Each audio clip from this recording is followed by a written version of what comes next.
یہ عورت کہتی ہے کہ مجھے اللہ کی ذات پر اتنا توکل ہے کہ نہ مجھے کچھ نقصان ہوگا نہ ہی میرے فصل کو نقصان ہوگا۔ آپ اس ویڈیو کے اندر دیکھ سکتے ہو کہ یہ کہتی ہے کہ چاہے طوفان آئے چاہے باڑھ آئے، مجھے اللہ پر توکل ہے کہ اتنا ہی زمین کھسکے گی جتنے زمین کو یہ فصل کاٹے گی۔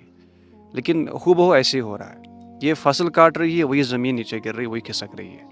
یہ کہتی ہے کہ مجھے اللہ پر توکل ہے، بھروسہ ہے کہ وہ مجھے نقصان نہیں پہنچائے گا، نہ ہی میری فصل کو۔ اللہ اکبر۔ لیکن کیا یہی توکل ہے؟ نہیں، یہ توکل نہیں ہے۔ توکل کا مطلب یہ ہے کہ آپ اسباب اختیار کرو اور اللہ پر بھروسہ رکھو۔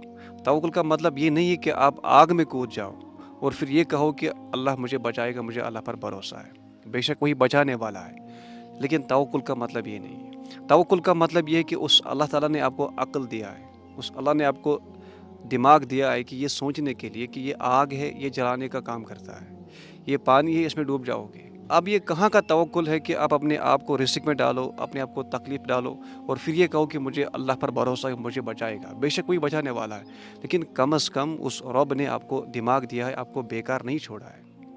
آپ کو یہ دعویٰ کرنا ہے کہ میں پاگل ہوں تبھی آپ ایک کام کر سکتے ہو، لیکن جب آپ کی عقل سلامت ہے، آپ کیوں آگ میں کود جاؤ گے؟ آپ کیوں پانی میں ڈوب کر یہ کہو کہ مجھے اللہ بچائے گا؟ بے شک وہ بچانے والا ہے، لیکن توکل کا مطلب یہ نہیں ہے۔ توکل کا مطلب یہ ہے کہ آپ اللہ پر بھروسہ رکھو، آپ اسباب اختیار کرو، لیکن نظر آپ کو اس پر نہیں رکھنی کہ میں نے یہ اسباب اختیار کیا ہے کہ اب مجھے یہ بچائے گا۔ نہیں، آپ نے اسباب اختیار کرنا ہے، لیکن نظر صرف اس ایک اللہ پر رکھنا ہے، وہی اللہ مجھے بچائے گا۔